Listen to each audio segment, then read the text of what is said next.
Ben, e agora aquí estamos, pois, na outra, como decía eu, esta é a outra, diría, Luis Carlos, é a outra beira do espello, non? É dicir, a fotografía popular. Bueno, pois o retrato popular, de alguna maneira é isto, non? É dicir, pois, coller un fotógrafo, seguramente dos itinerantes, buscar un fondo de estudo, neste caso, un fondo, unha porta, aí máis ou menos tal, colocar as persoas e facer a fotografía.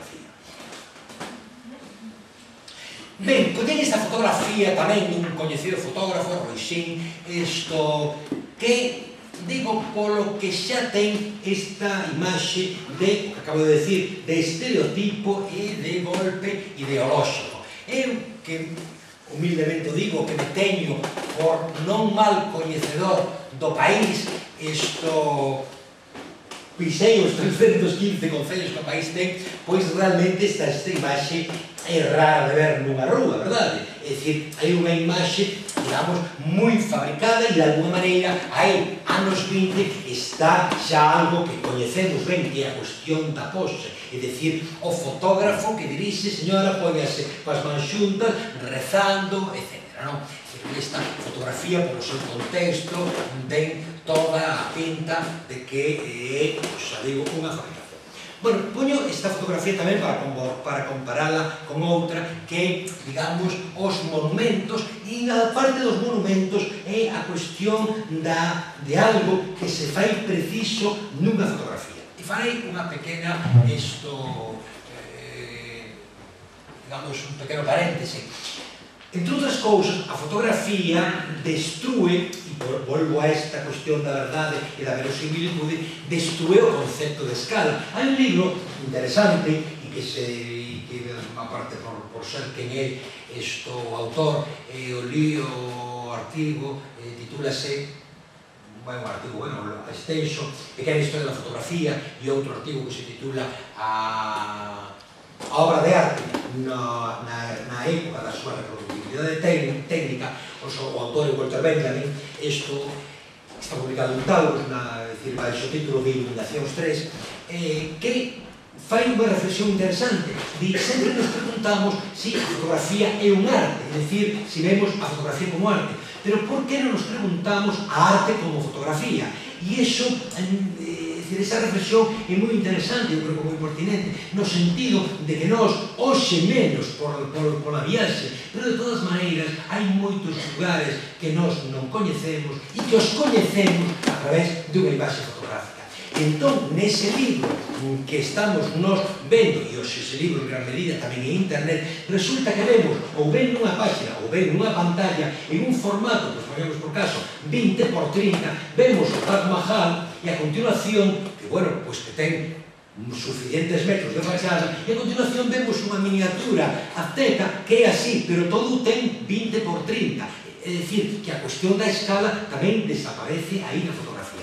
E de alguma maneira, sempre esa introducción de esa persoa danos idea da magnitude. E en gran medida, esta foto da fachada de San Xerome, o Xeo Retorado, pois, de alguma maneira, eso resolve isto. É dicir, independentemente de que eu quere facer esta fotografía deste neno, pois tamén pretende informarnos de outra cousa, digamos, da magnitude da propia portada románica e do contexto. Bueno, esta é tamén unha fotografía aquí feita en Santiago, e decía eu antes que a fotografía de estudo, pois, de alguma maneira, nos informaba, estou referindo a esa fotografía do carteiro, pois tamén dá a aparición de novos oficios. Bueno, este concretamente era un pluriempregado, como vedes, porque aparte de limpar botas, nos ratos libres, pois vendía a lotaría.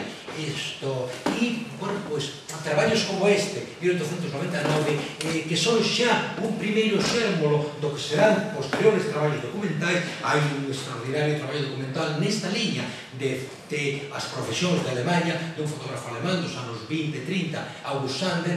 Pois, neste sentido, xa digo, pois que tamén se apunta esa liña documental. Antes, comentábamos, isto é a Rúa do Ramal de Vigo, que é o que se chama a Rúa de Colón. Este é o comezo da Rúa Colón, aquí está o que se chama a Praza de Compostela, e aí comeza o Areal. Bueno, trouxen esta foto simplemente para confrontala con outra, é dicir, de algo que farei hai un pouco. Esta casa, por certo, ainda sigue aí, hoxe hai unha cousa de telefonía móvil.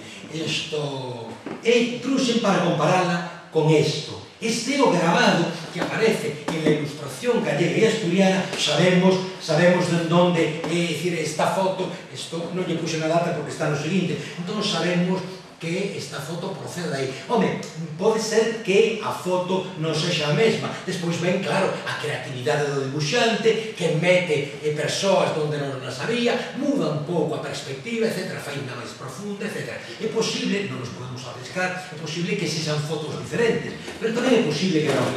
Entre outras cousas, porque isto... Bueno, non puxen o autor porque claramente non o podo poñer. Isto digo porque sabemos pola propia ilustración gallega e asturiana que Filippo Prosperi traballaba para ela. Entón, decía con muitísima gracia, decía: onte pola tarde saíu de viaxe o noso colaborador don Filippo Prosperi en dirección a Tui. Cando un pensa que dice que saíu en dirección a Berlín, non en dirección a Tui, que son 30 km. Pero claro, seguramente a viaxe dos 30 km levou un par de días en 1880.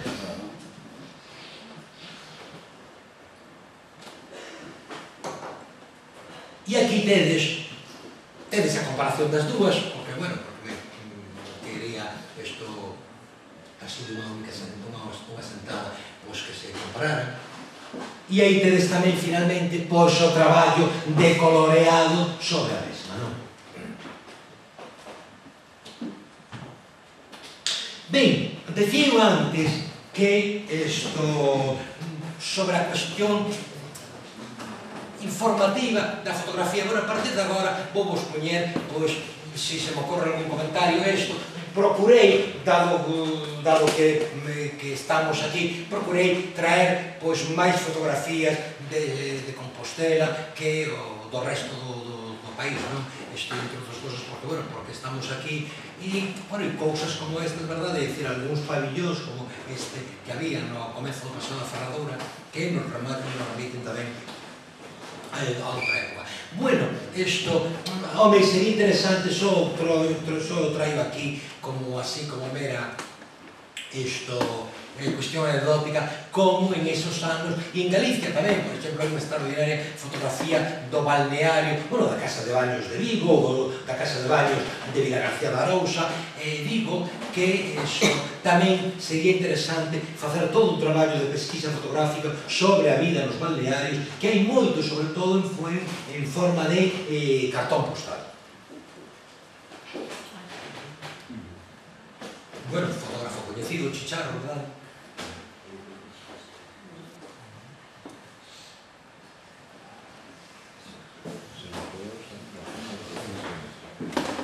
O Paseo dos Leóns, non?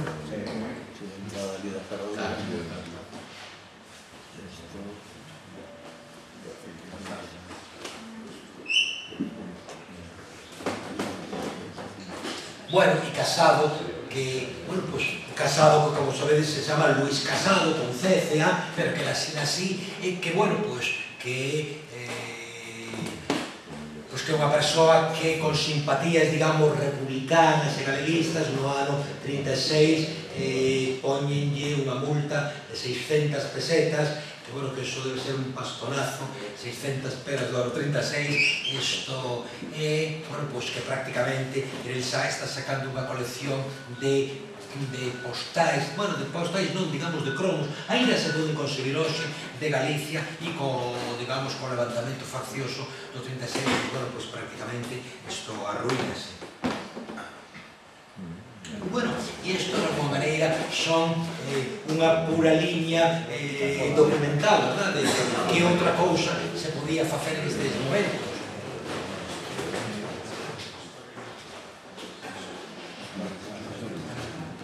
Fuentes non, Aquí subliña que, de todas maneiras, decía eu que hai sobre esas dúas patas nas que camiña a fotografía desde o comenzo, unha, por decirlo así, a pata documental e outra sería a pata non sei como chamalo, máis creativa, pero se dicimos creativa parece como se o documental non fose creativo, a máis, digamos, menos documental, non? Pois, eso en Galicia verdadeiramente non existe. Isto, e tampouco, xa digo, no Estado español. Haberá, de todas maneiras, eso tamén en Europa hai que recoñecer que é minoritario. Habrá que esperar a época das vanguardas do período de entreguerras para que eso apareza. Bueno, tamén é interesante nese sentido, digamos, o que o novo medio representaba xa unha fotografía de 1915. De todas maneiras, sí que quixera subliñar, por exemplo, aí estas sombras que aparecen aquí, é o ano 83, esas sombras que non son outra cousa que xente que se movía e que, por lo tanto, queda así esa especie de registro fantasmagórico. Neste sentido, hai unha tese de doutoramento sobre a relación entre a fotografía e a imaxe. E isto era o que vos decía no que se refire ao retrato do, digamos, do exótico. Isto, claro, para os lucenses que viven perto do viaducto non é exótico, pero para a xente que vive simplemente a 40 km xa é moi exótico. É dicir, non sabemos que cantas persoas que vivían en 1883 xamais saíron, quitando os que emigraron, xamais saíron da súa parroquia. Non sempre se conta ese detalle de Kant, que nunca saiu de Königsberg, verdade? A cidade na que... E esta é, xa digo, esa magnífica, aquí se ven ainda a ausencia de esto, esa magnífica reproducción da Catedral de Santiago, xa digo, incluso.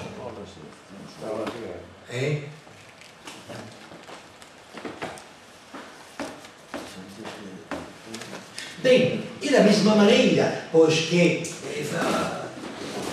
quería facer un comentario de fume, quería decir que nestes tempos como se ve, con que claridade se ve esa expectativa que desperta o fotógrafo. Sempre hai moitas persoas paradas diante da cámara esperando a seren fotografadas, verdade? De alguma maneira, ese novo medio, e xa estamos en 1915, pero ese novo medio, de alguma maneira, sigue despertando interese e sigue mostrando, pois... E decía que, bueno, pois que tamén, en certa maneira, pois, isto é a exploración de outros lugares, pois, máis, digamos, de menor entidade, vilas, etc.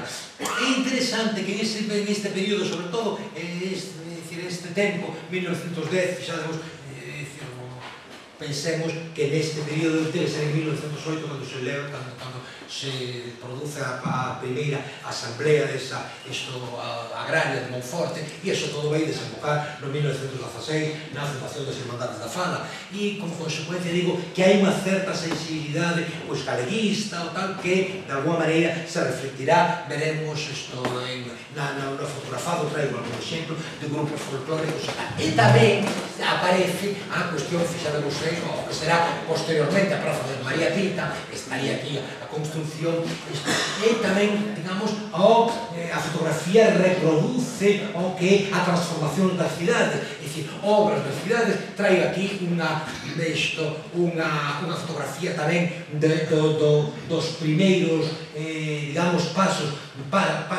do ensanche de Vigo, que chama hoxe a Praza de Compostela,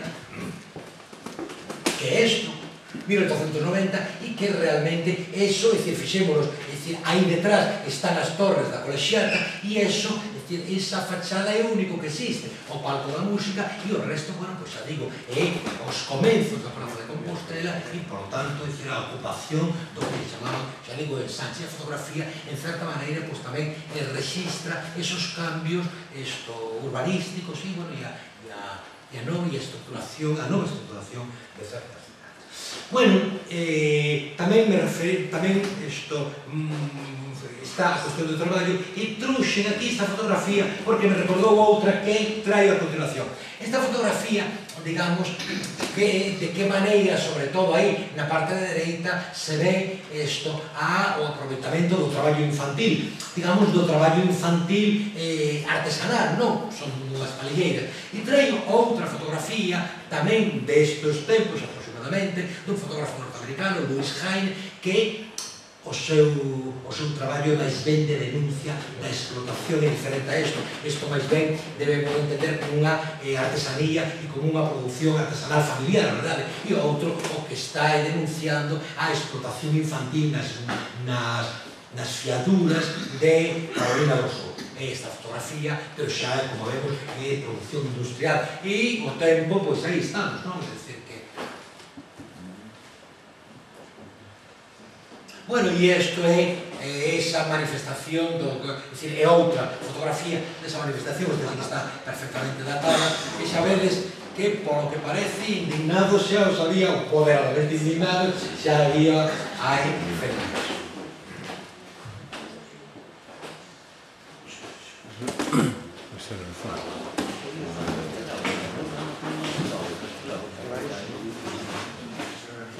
Bueno, e vou terminando o retrato da morte, algo esencial desto, no, sí, bueno, pero isto é inmenso, pero hai unha tese de doutoramento feita por unha moza que é madrileña, creo, e que fai a súa tese de doutoramento sobre fotografía galega post-mortem, Virginia de la Cruz, chamase isto, e, bueno, pois a verdade é que